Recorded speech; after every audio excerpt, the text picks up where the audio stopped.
Okay. That was 456.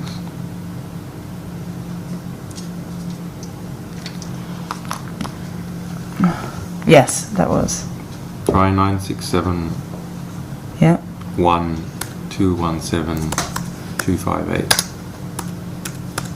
And is this him as well? Yeah. Which bit's this? Residence. His home?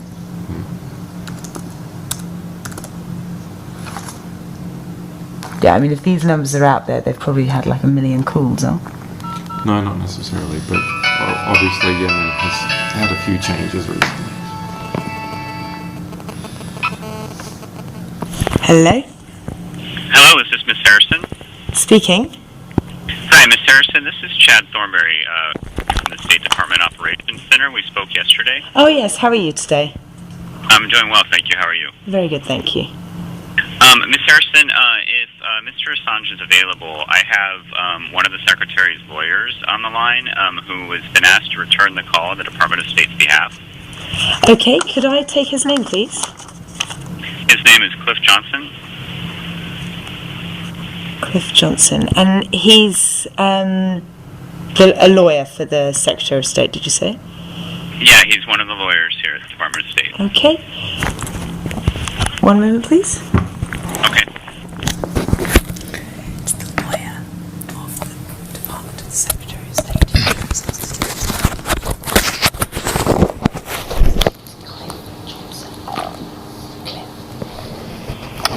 G'day, Cliff. Hello, Mr. Assange. Yes. This is Chad Thornberry from the Operations Center. I'm going to bring Mr. Johnson to the line now, okay? Okay, thank you.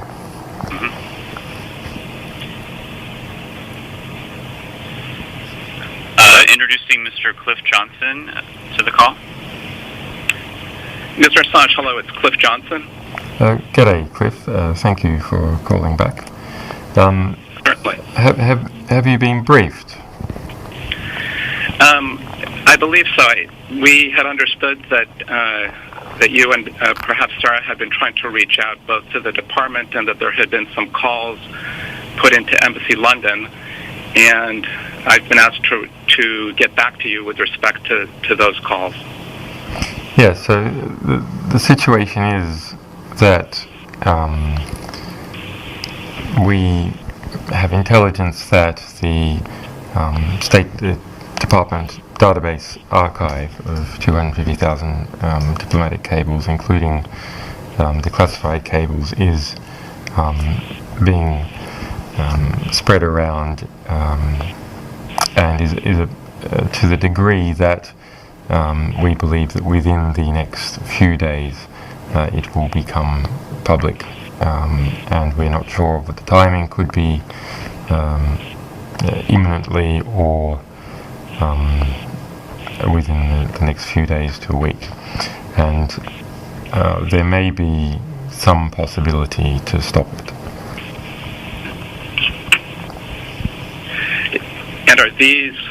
And who would be releasing these cables? Is this WikiLeaks? No, we would not be releasing them. We are doing our usual thing of continuing on with our redaction plan. But we have in the past 24 hours released some 100,000 unclassified cables as an attempt to head off the incentives for others to release the entire archive. But I believe that nonetheless, although we may have delayed things a little by doing that, they will do so unless attempts are made to stop them. We have already engaged in some legal attempts to get them to stop, but I think that it will not be enough. Mr. Assange, who is this other? Who are these other people? Well, this is Daniel Dumscheit-Berg, a previous employee that we suspended last August. And so he apparently has access to to the material that WikiLeaks also has? Yes, that's correct. And he has access to everything that you have, is that right? That's correct. Okay, and that includes classified as well as the unclassified cables? That's correct. So your organization, the recent release of the 100,000 or so cables that I think were unclassified, that was something that that you guys had done. But what you're indicating now is that a broader group of classified ones might be released by this other entity. Yes, it was. I mean, in part, we have had a program to go through the cables and release them as we can and as the journalism is done. But so part of that is a natural progression in our release schedule. But we have moved forward the unclassified release schedule very significantly in order to deal with this situation where there's a high demand for the cables, and there is an individual who is spreading them around, and the particular manner in which they're being spread means that sort of a greatly increased number of people are receiving access to them, and we believe that it's only moments to days until the information is made public, which would permit everyone to have access to them. And there are some key details. There are sort of two key pieces of information which, if combined together, are enough to give people, anyone, access to the material. So an encryption key and another piece of information. And this is what has been spread around. And that is why the situation is so delicate, because it is extremely easy to spread that information. And we have already received it back from at least two relatively minor newspapers, one in Germany and one in Denmark. Does anybody else besides this group also have access to that same material, or at this stage is it just them? At this stage we're only aware of, other than this group, newspapers having access to it. Although of course one might have certain suspicions based on based upon the demand. But at this stage, the only one could speculate on intelligence activity, but I will not do that. But as far as things that are not matters of speculation, we only know of this individual attempting to spread the information around. And how did that individual get access to it?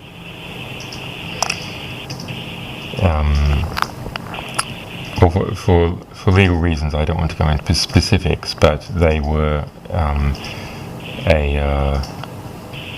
employee of WikiLeaks last year, and we suspended them in August last year, and they took a variety of materials and funds with them. They were a rogue, if you like, from our perspective. I see. And in terms of what they took, does that mean that they now have the ability themselves, without your control or authorization, to make this as available as they want? Is this now entirely in their control? That's correct. They have been doing that for some time. However, in order to sort of gain benefit with various media organisations they wish to collaborate with, and that hasn't been such a concern to us previously. But the manner in which it is being done now, we believe will lead to the imminent release within the week and possibly within the hour to the general public. And at the moment, presently, within the I suppose a sort of not quite public, but within a rather wide journalism or other groups, so activist groups in general. In other words, so your sense is that they're now trying to reach out to these other media or activist groups themselves to coordinate some sort of release, or? I wouldn't say it's coordinating a release, rather it is spreading information in such a form. The motivation is to embarrass us, and destroy our exclusivity as severely as possible. So the best way to do that is to make the information completely public and en masse, as opposed to in an ordered way. And that is what has been done. And have you made any efforts to try to stop them, or are you? Yes, we have written legal demands to them through our German lawyers, and to asked one of the publications, Freitag, in Germany, who was given them through this manner to not publicly reveal the key information that would permit them to spread. Those publications have been swapping the key information over unencrypted email, which they sent to us in sort of researching the story. And they've made that a story, and also in Denmark it has been printed. And I would suspect that within the next 24 hours, Reuters or a similar newswire will also, if not directly mention the details, we mention the factual side. What we want the State Department to do is to step up its warning procedures, which it was engaged in earlier in the year and late last year, to State Department sources that are mentioned in the cables. I assume, but I am not sure, that all of those individuals that the State Department thinks might be at risk in despotic regimes have been contacted, and certainly they've had, because of the press, significant warning that this sort of thing was coming. But in case there are any individuals who haven't been warned, that they should be warned. And insofar as the State Department can impress upon people within Germany to encourage them to desist that behaviour, that would be helpful. And my understanding is that the legal actions you've initiated have been in Germany. You don't have any lawyers in the U.S., or there's nothing legal happening on the U.S. side. Is that right? In the U.S. side, there's no point, because the individual concerned is in Germany. As far as the law is concerned, we do not have standing to initiate such action, because the material does not belong to us, and neither would be one of its. Neither could we say that we were directly harmed by its release. We could only say that we would be reputationally indirectly harmed. So it is very difficult to us to take legal action in court. We have issued demands to the individual concerned legally, but we do not have legal ability, we do not have standing to initiate a legal action itself. Okay. And do you have direct contact with that individual, or you're learning about this from the media circling back to you? We're learning about this from the media circling back to us from Germany and Denmark, contacting us from what they have said publicly on publication yesterday. And we have learnt about it from our own sources, where this individual has been spreading this information to them and to others, and has been inviting over 111 people in Germany on a mailing list to contact him to receive those details. And by the detail, am I right that this is the encryption keys that would permit them? That's correct. And it would permit access to the complete unredacted forms of the materials? That's correct. I see. So the material, there is an encrypted version of the materials on the internet somewhere that we do not control.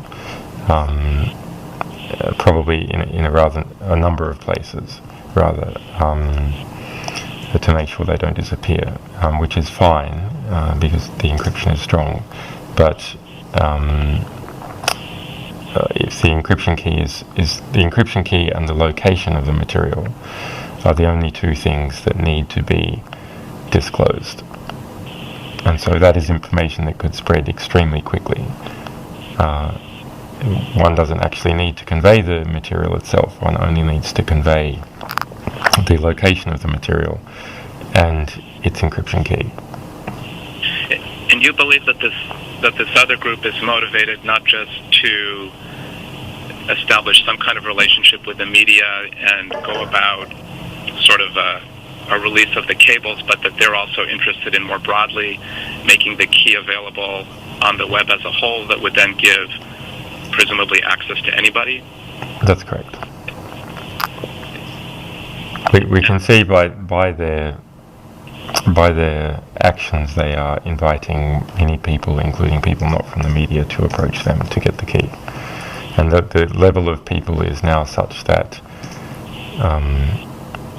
we believe it will very quickly spread outside the media. It has already spread to media such as a computer journal in Denmark. So it has already spread outside investigative journalists.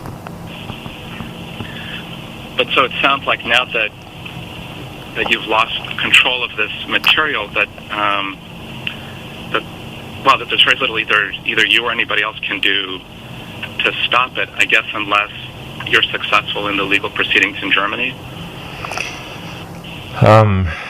I think it is only, we may be able to slow it down a little. I do not think it is possible to stop. I think it may be possible to slow it down. The number of people who have apparently been given access by this individual in Germany that we suspended last year now, I think, is at a critical mass. But perhaps it can be slowed down a little bit, and during that time, anyone who needs to be informed, any say human rights workers who haven't already been informed, who were in contact with U.S. embassies, could be informed. I mean, I will certainly pass that message. I mean, obviously, if we're talking about a release, which you indicated could be happening in an uncontrolled way within 24 hours, I mean, there's real limitations on the ability to do steps beyond what's been done. And yes, I can see that, but I don't know that will be 24 hours. We have been trying to suck the oxygen out of the market demand by releasing all the unclassified cables, and that is distracting a little bit from market demand. But my strong suspicion is that once that distraction disappears, which will be within the next few days, the market demand will, just like any demand for an interesting rumor, will cause that information to spread, just like interesting rumors do spread. What do you think the motivation, I mean, with this individual having previously been part of your organization, what do you think their motivation is at this stage, and how does that differ from WikiLeaks' own motivations in these releases? Their motivation appears to be competitive to us. So because the information has news value to us, they have started a competing organization, although it hasn't published anything yet. But so their motivation is to compromise our reputation as much as possible. But I guess from the State Department's perspective, it sounds like what we're dealing with is another WikiLeaks in a sense. I mean, that it is they won't be actually publishing it, you see. So it's not like they're standing up and saying we believe in what we're doing and it has value to the historical record and value to potential political reform. They are doing it under the surface.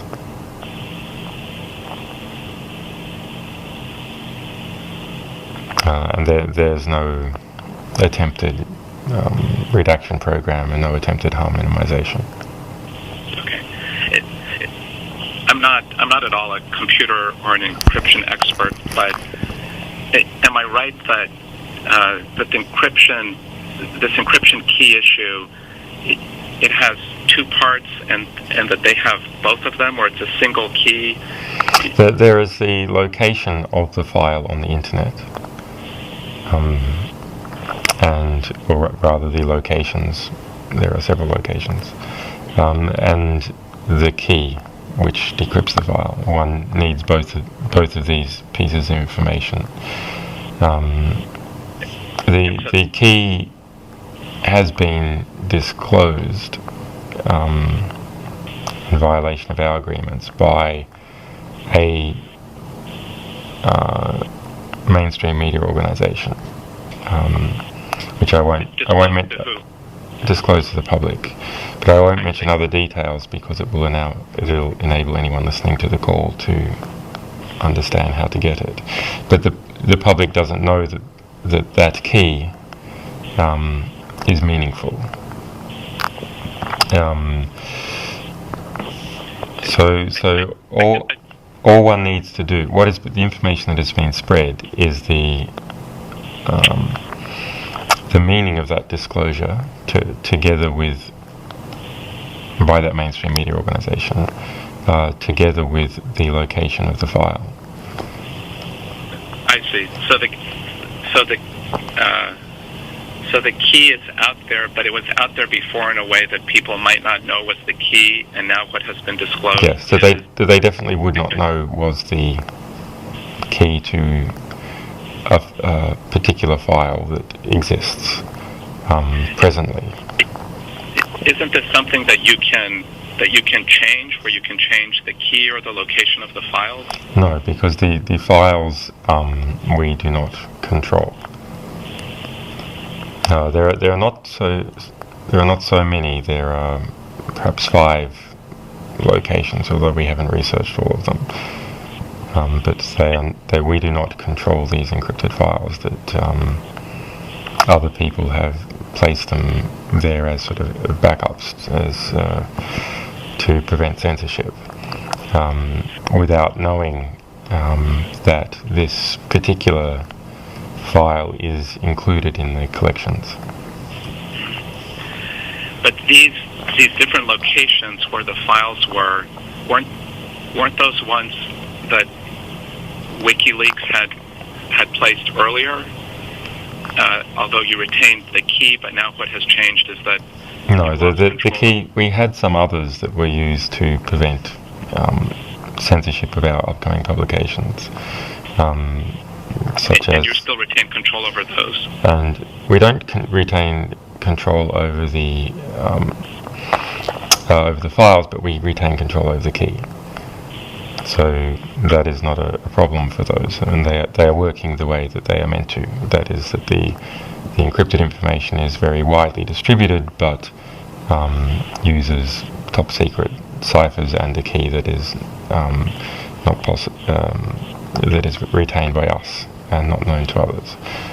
So they're all right. It's just this one particular file. Okay, and these, I guess you had mentioned that there were these new 5 locations. Those locations were recently created, or is this something that has been out there for a while?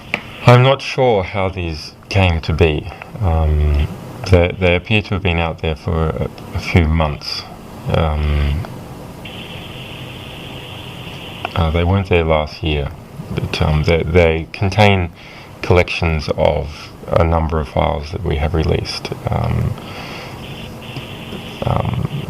Maybe many thousands of files that we have released, and this file is one that is included in those several thousands of files. So unless you know about to look for which particular collection and which particular file, then the information is hidden. But if you know the precise file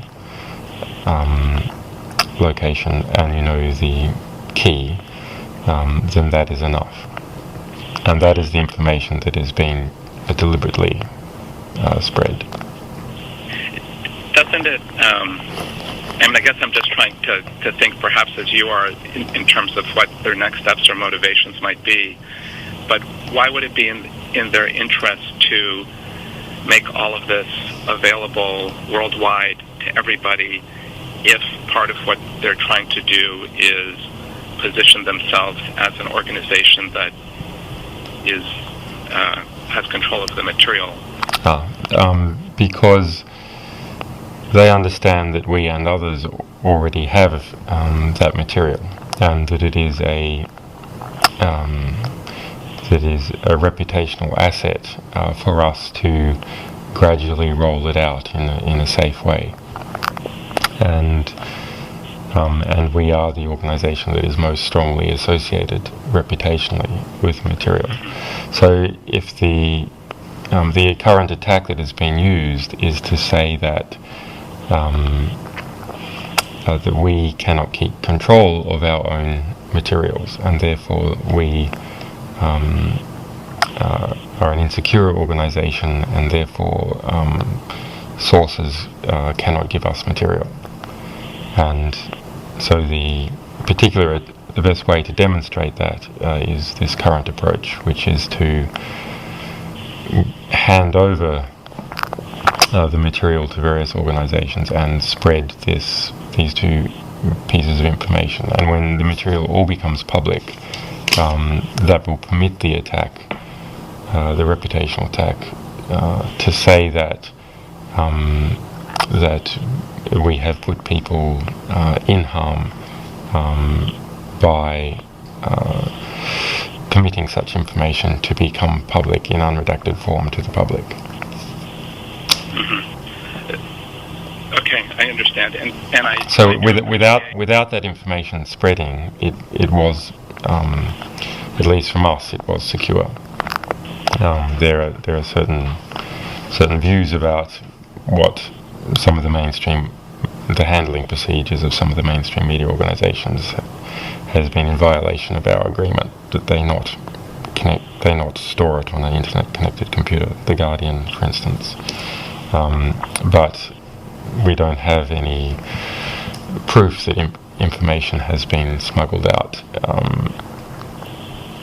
by third parties from those media organisations. But in this particular case, we can see it going, that invitations have been made to collect the key and the location from this individual, and it is being rapidly spread to very minor media players, together with this particular story. So it is not just to give them the information, it is also to give them the statement that we are an insecure, harmful organisation, as proven by the information this individual is conveying to them. So it is actually rather a sophisticated spin. But because we've been seeing this developing behind the scenes for about a month now, we can see what it's motivated by. Well, I appreciate your thoughts on that, and I also appreciate that whether you've recognized that these kinds of releases absolutely can pose a threat and concern to the various sources reflected in the material. And I mean, without belaboring the point, I think you know from the statements that our government has made the grave concerns we've had with this kind of dissemination and the potential for it, and the fact that this material has now spread farther, obviously, and I mean, I share your concern here, just exacerbates the concerns that we had originally with the danger that it can pose. Is there other material that WikiLeaks has that these groups do not have, or that you similarly could be compromised? There are some possibilities, but I would have to think carefully about that. At the moment, I am only dealing with this particular issue. Okay. Because I think, I mean, particularly in light of this latest chapter, I think that's worth, it's just worth considering, because well, we have tremendously, we have undergone a lot of internal changes as a result of this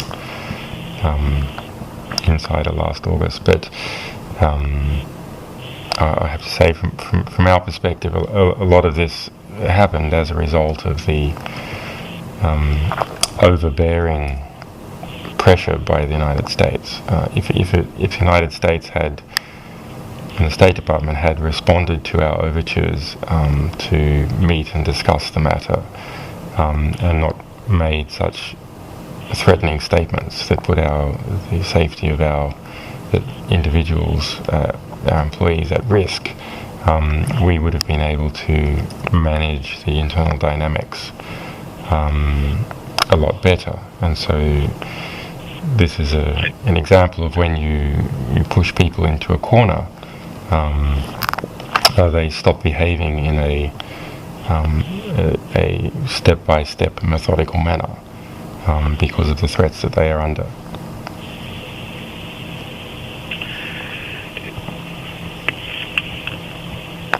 So if it hadn't been for those sort of threats, the internal stability of our organisation would have been more coherent, and we wouldn't have had to suspend this individual. Well, I don't know how productive it is to go back to that stage, but surely you can understand that when the department is confronted with a situation where very sensitive national security material is being compromised, at risk and at threat to national interests as well as individuals, that it would be understandable that we would react to that and take. Well, I understand, of course, of the pressures, but we had a publication schedule that was not going to be until January, and everything would be much more ordered, and the newspapers as a result of the pressure that they were feeling, decided to rush that forward against our wishes to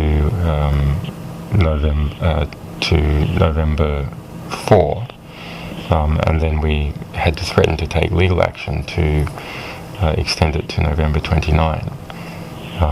So, I mean, just for your own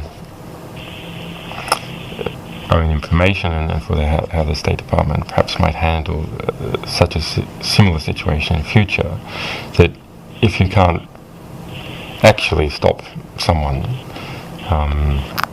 from publication, if you threaten them legally, although it's not only the State Department who's at fault here, the Pentagon made a 40-minute press conference threatening the organisation and me personally with various measures.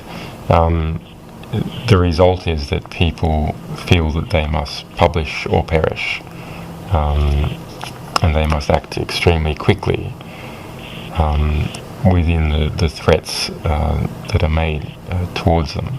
So, but Mr. Assange, does this suggest that your efforts in Germany to pursue litigation and pressure against this group will result in their doing exactly what you just laid out and accelerating the release and doing it in this uncontrolled way? I don't think so, because their motivations are different. Their motivations are to keep their own reputation and to damage us. Their motivations are, as far as I can determine, and other people who are involved can determine, are not higher than that. We have been involved in an 11-month negotiation with them through a mediator and through lawyers. So it is not like that we've rushed into pushing them to do something. Actually, this has been 11 months of negotiation. And with the mediator, is that a kind of process where if the mediator decides a certain way, they would be bound to proceeding accordingly, or do you feel that process has run its course? And the mediator pulled out about 2 weeks ago because of the number of lies that were being made by this individual. So that they said that they would return the information, and made many promises. And it was eventually viewed by the mediator that the mediation was impossible under those circumstances, so they pulled out. From your knowledge of this individual, do you see any path for persuading them not to proceed as they seem intended to proceed, or? Well, they're proceeding under the surface, so that they have a cover for what they are doing. It's not that they are proud of what they are doing.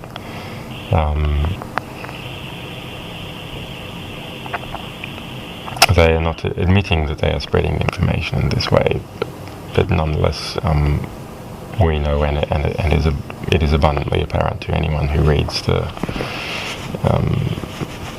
even the public newspaper stories by Information.dk and Freitag in Berlin, and from the last information from the mediator. So I'm not certain that they are. That it is impossible to stop them from the path that they're conducting. That they engage in the path that they are going down because they believe it to be efficient to meeting their desires, rather than it being an ideological committed goal. During the course of this long mediation, what was it that you thought they were seeking from you that might have stopped this process? I mean, was there some effort presumably there was some effort during the course of that mediation for you to get back control of the material. Was there indications that they were prepared to do that, or that there was something that they were seeking in order to do that?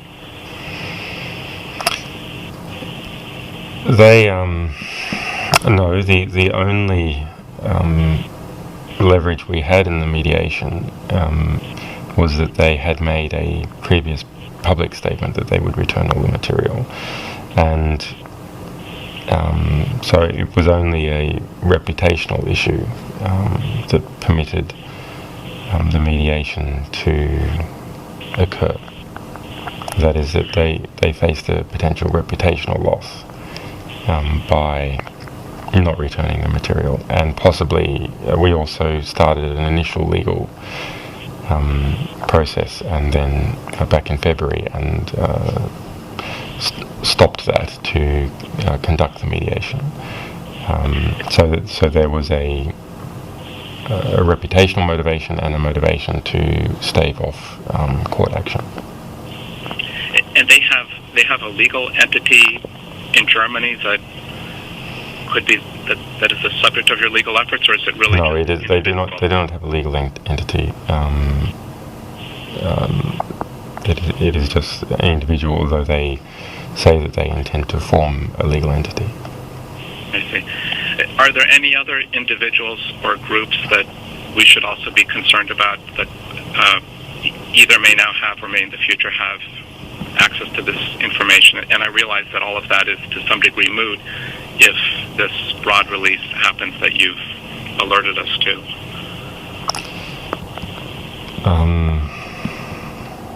There have been there are individuals who have been transferring on the information, but they, for instance, The Guardian has done so gave all the cables to Haaretz in Germany, in Israel. But these are moves that are done by individuals within those newspaper institutions as a competitive play to other newspapers where they have arrangements. For example, The Guardian gave them, against our agreement, to the New York Times in violation of our written contract, and to a number of other groups. But as far as we are aware, but we don't know, it is hard to be aware of other groups, but as far as we are aware, they are giving them to other news organisations as a competitive manoeuvre in relation to us. Okay. Mr. Assange, is there anything else at this stage that you think it would be useful for us? Well, there are these two key details.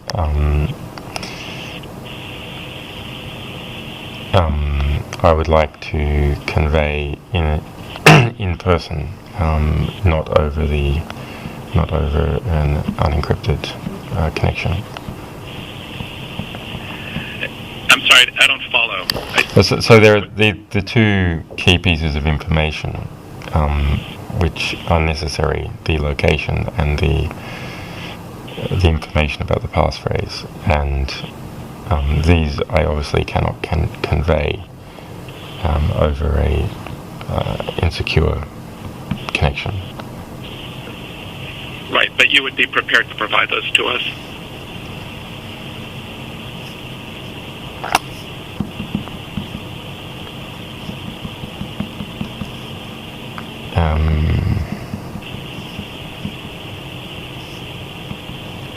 I would be prepared to encourage someone to provide you that information. And how would that play out? I mean, what would the next step be?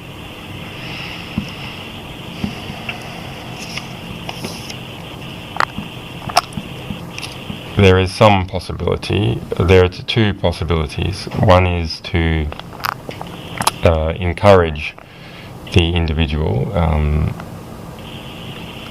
in Germany to desist in their activities. Because they are concerned about the reputational risk, if they are told that if they continue their activities, it may lead to people coming to harm, then that is a possible leverage to get them to stop. Although we have tried, we have made those statements. It may be viewed as more serious if it comes from the US or a human rights organization or from the German government. And yeah, although I guess earlier in our discussion you'd seem to suggest that given their motivation, they wouldn't care about that kind of concern. They care about reputational risk. So they're not going to care about that clearly by the behaviour, but they may care about reputational risk. I mean, they know about it because we've informed them about it and we've made a demand through our lawyers for them to stop doing it, but they may care about the reputational risk. So if it becomes public that they were asked to desist, they may desist. If there is another possibility, which is the taking down of those files, that is a degree of research and effort that we do not have the capacity to do. It is. There are not so many of them. And you know all the locations of them, you think? We know several, and it's probably not that hard to find the others. They are not viewed by the public as important files. There are some important encrypted files that we have released, which there are some 100,000 different people have copies of them, but the keys to those are well secured. Can you provide us with that location information? I can encourage other people to do so. Okay.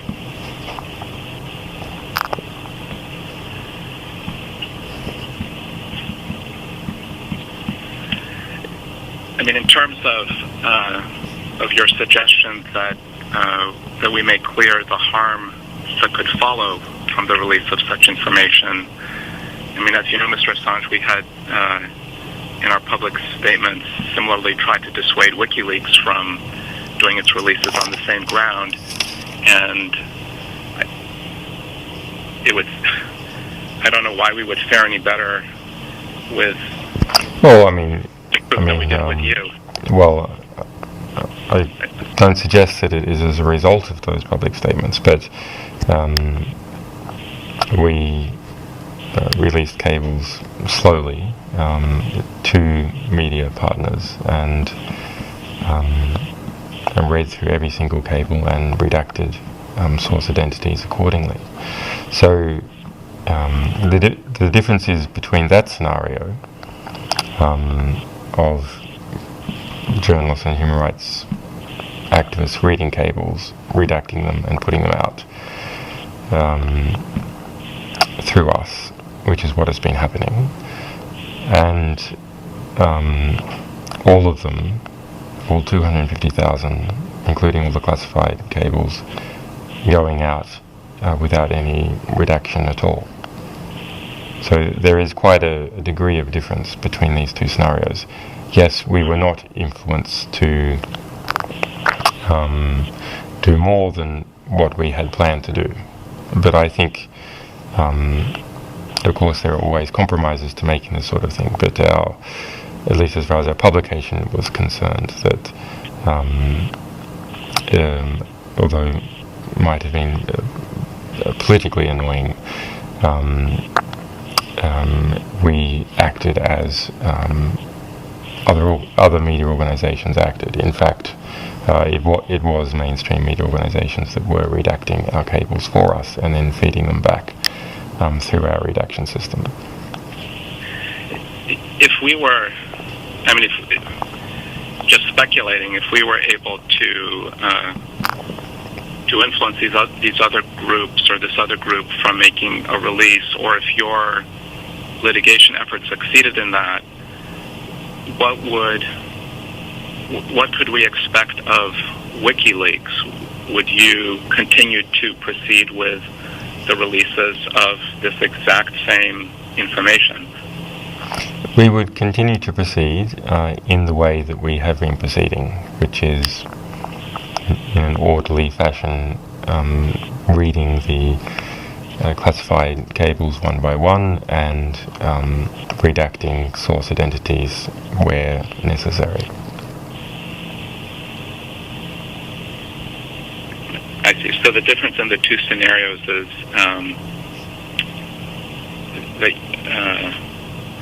is your sense that this other group would not have any interest in redactions or any other more I don't know how to describe it, sort of a more planned release. That's correct, because they are not releasing the information for either a high ideological purpose or for their reputation. So they are not seeking to grow their reputation as a news organization by producing newsworthy information. Rather, they are seeking to secretly release this information to others in order to damage our reputation. So it is quite a different motivation, and it means it is not possible to dissuade them reputationally from engaging in the course of conduct that they are engaging in, because they are doing it under the surface. Right. But I guess in terms of the redactions, even though we have seen some of the releases that have been coming through the media reflecting some redactions of particular individuals' names or sensitivities or source sensitivities, as I think you can understand, we have not seen, and nor do we have a sense that there's any redactions of the actual classified material in the cables as well. So I guess I do appreciate that there's a distinction in terms of some of the redactions, but overall, even the WikiLeaks releases that you've done and that you would intend to do would still involve the release of material that was classified. Well, our redactions are done by our media partners, so they are our material is given to those media partners, and then they feed back the redactions that they feel are appropriate, that is within their expertise for that particular region. And then you make a final decision as to what's released or not? No, we do not make that decision. That is a process that is conducted purely by the media partners. Okay. In terms of, and I realize it's late there, Mr. Assange, and I appreciate that you've been willing to talk at this length. In terms of the litigation in Germany, do you have an assessment from your own lawyers as to how likely that is to succeed or not succeed? And are there any other legal the current assessment is that we do not have standing. So we have made certain demands, but we do not have standing to take a court action because the information does not belong to any party, and we would have to be one of the US informants, say, that are mentioned in the material, to have a standing with the court to take such an action. And Germany is the only country... We perhaps could sue for... We could perhaps sue in London for the breach of confidence and the reputational loss that would come from it. But that of course won't have any effect in Germany. Mm-hmm. Mr. Assange, earlier you'd mentioned that there were 2 items that you were interested in providing us, but wanted to do so in person or directly. That's correct. I just wanted to make sure that I had a clear understanding of that. What were those? One of them the location of the files and the encryption key. Well, I wouldn't venture to say that I would provide you that information, but I would encourage others to give you that information. Okay. And are those the 2 items, or is that the? Those are the 2 items: the encryption key and the location.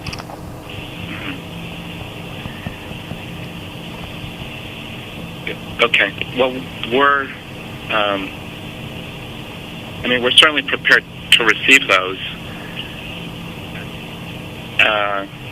But I guess I'm in your hands in terms of the process for that, or it sounds as if you might take steps through some intermediary to do something on that. But if there's the process would be that because I am under house arrest, you would have to send someone out here to Norfolk, and then a contact would give you that information. Okay, but so if we were to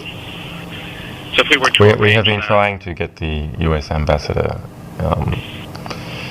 out here for 24 hours now. Over 24 hours. Yeah, and they have been coordinating with us, which is why I wanted to be in a position to return this call on behalf of both the embassy and the department, so we could also centralize some of the communication. But if we were to arrange for somebody from the embassy to come out to you, then that would be a way that would be the mechanism for you to provide us with this information. Is that right? That would be the mechanism by which you would be provided with the information. Okay. And then to set that up, what should we do? Should we reach back out to you should call this number and make an appointment. Okay.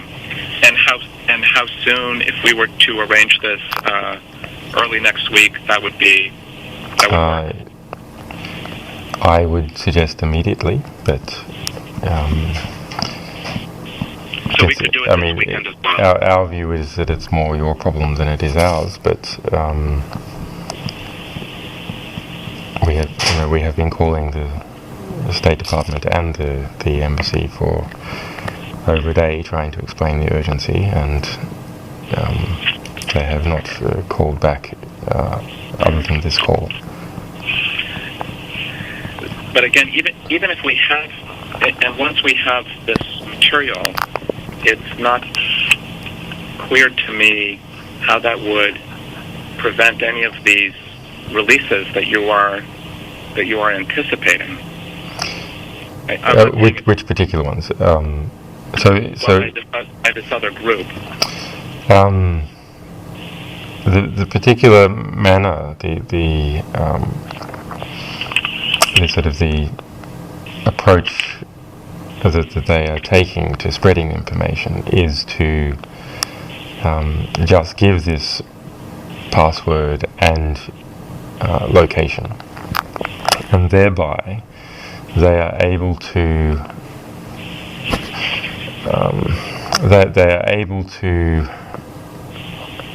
give the appearance that they are not spreading the information itself. Do you understand?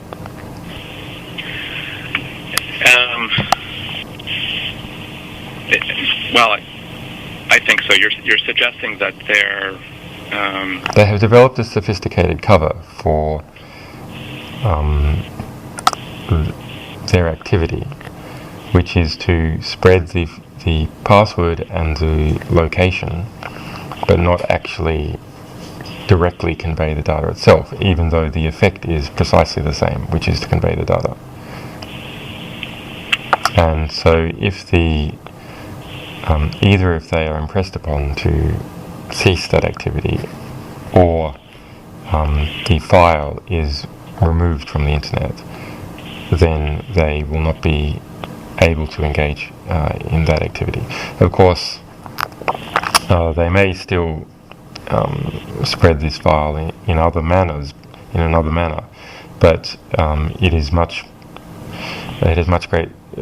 They believe it has greater evidential weight if they spread it in another manner, and so I believe that they will not do that, or at least they will take a lot longer to do that. Right, but if in some manner or for some reason they're prevented from spreading it in this current manner that involves these 5 locations, yeah.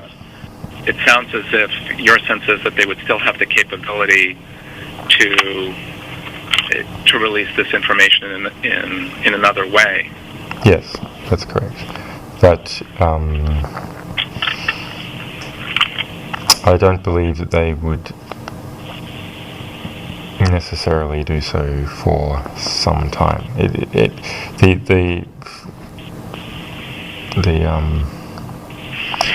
Perhaps something else can be negotiated, or perhaps perhaps other motivations may come into play. So it is at the moment they have a very easy option, which is they can make it look like they are not spreading the material, yet in fact spread the material to those that they wish to curry favour with and build alliances with. At the same time also make a reputational attack on this organisation, and do so by looking like it is not, like they have not deliberately engaged in a course of action to provide all the material to the public. But because all that is needed is this location and password, and they are spreading it to people, they know that fairly soon that information can simply be sent over an email or over a single tweet. And once it is done so, it will be in a million people's hands within a few hours. So this is really the key difference: information that can spread to several million people within a few hours, or information that is very, very large and where your involvement in transmitting it is clear. So is the idea that by having this information and spreading it, they could basically provide people access to stuff that was under the WikiLeaks umbrella, but they would in fact be providing, in a sense, they would be unlocking your own material? Is that what it is? They would be making available all these State Department cables. They'd be providing the access codes to all these State Department cables, all 250,000. But the access would be provided through the WikiLeaks website, or through these other? No, through these other files that are held by people. We don't know who they are, but they are publicly available. Okay. Well, I'll report back to folks, and we will. The people who have them, who have made them publicly available, as far as I can determine, do not know what they have.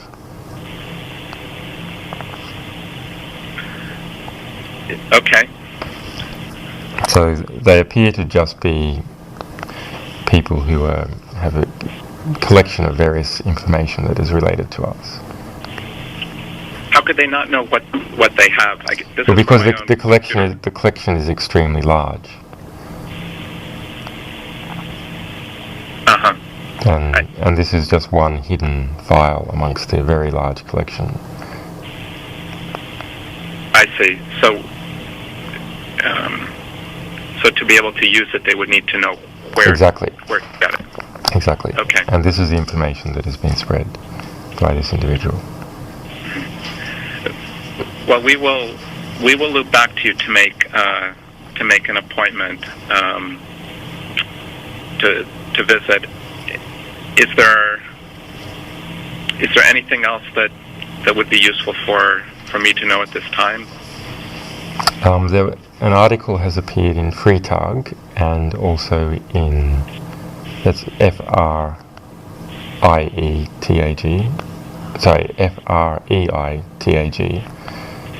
of Berlin, provided by that individual who works with, is trying to set up a business relationship with Freitag. The information in it is not strictly accurate because he is trying to use the connection with Freitag to make an attack against us. But it will give you a sort of hint at the game that's being played. And also information.dk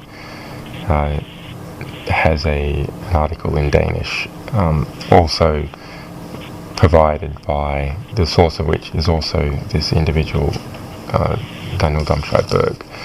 It's the same attack in both cases, and there's a pre-existing connection between this individual and those two papers. But it is. I knew that Freitag, for instance, was going to publish, and I spoke to the publisher before the publication, impressed upon him that he should obscure as many details as possible in the publication. Unfortunately, while there are some that are obscured,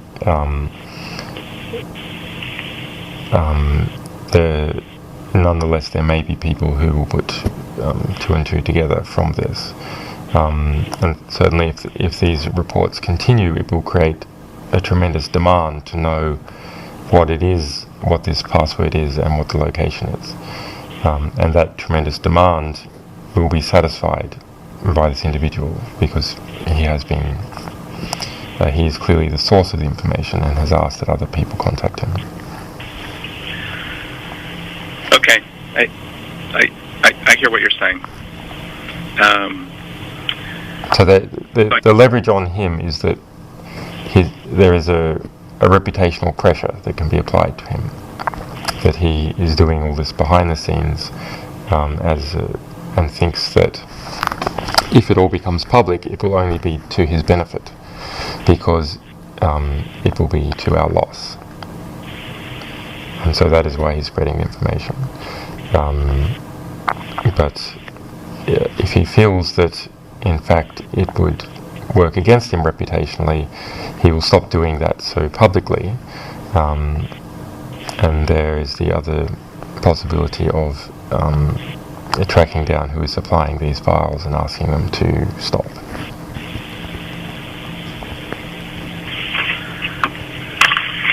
Okay.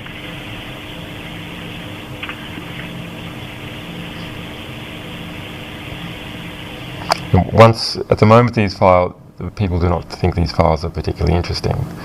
Once it is understood their significance, of course, they will spread, and they will be impossible to get rid of. Right. Well, I appreciate what you've told us, Mr. Assange. I mean, as I mentioned before, I guess you can probably imagine from our perspective that the notion of one entity putting out classified U.S. government material versus another entity doing it, it's certainly, either way, it's something that, to our mind, continues to pose equal harm to us. But well, we heard these statements from the Pentagon that they're not concerned about harm minimization. But I would suggest that is a rather disturbing attitude to.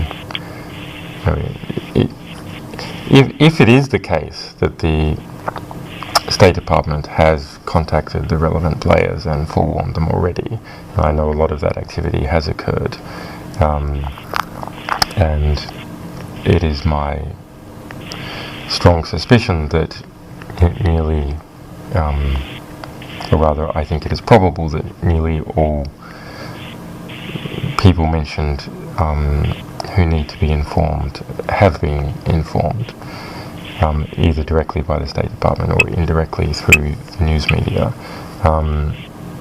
then that is, I suppose that is fine, and the chance of harm to those sources of the State Department is minimal.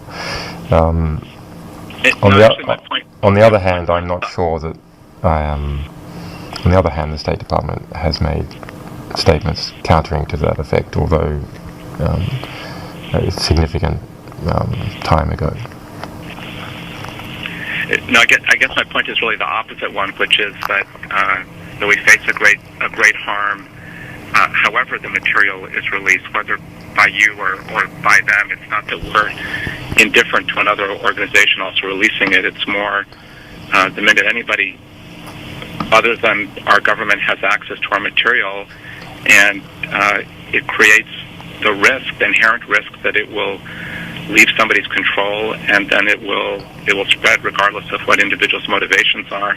And I also don't want to leave you with a sense that when you're talking about this volume of material, that even with the best efforts of the United States government, that we are able to protect all or even a significant amount of sourced equities in them.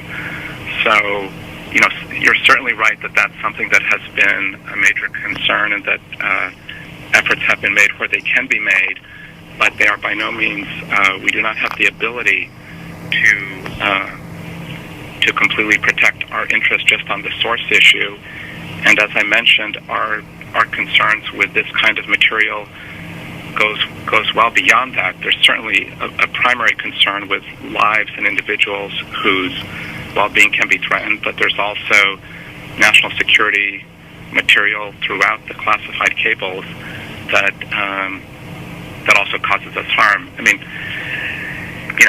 you've heard those statements before. I expect you appreciate them, even if whether you agree with them or not. But I do want to say that I appreciate the time you've taken to talk about this latest step in this. Well, I understand you need to make that statement for legal reasons, and you'll understand that I need to make the following statement also, that we do not believe that in the material that we, through our partners, have released, that is the case. And we continue to make sure that there is no harm to the interests of the United States, and rather the news benefit to the American people and to others is paramount in everything that we do. And that is partly why you have received this call, and we are saying, as we said last year, that if you have genuine concerns, that we ask that you act on them. And last year we asked that you provide us or assist us to find out which information would be harmful to release. And now we are asking that you take measures to reduce any possible harm, including by contacting those people who might be at harm, and to assisting the steps that we have taken to prevent unredacted release of the material.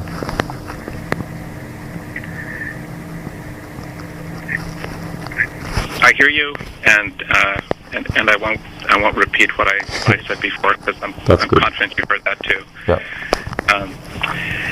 So, if there's nothing else that's useful to discuss further at this stage, if it made sense to you, the way I would leave it is that we will follow up with you probably through our embassy, but I'll just need to discuss that further.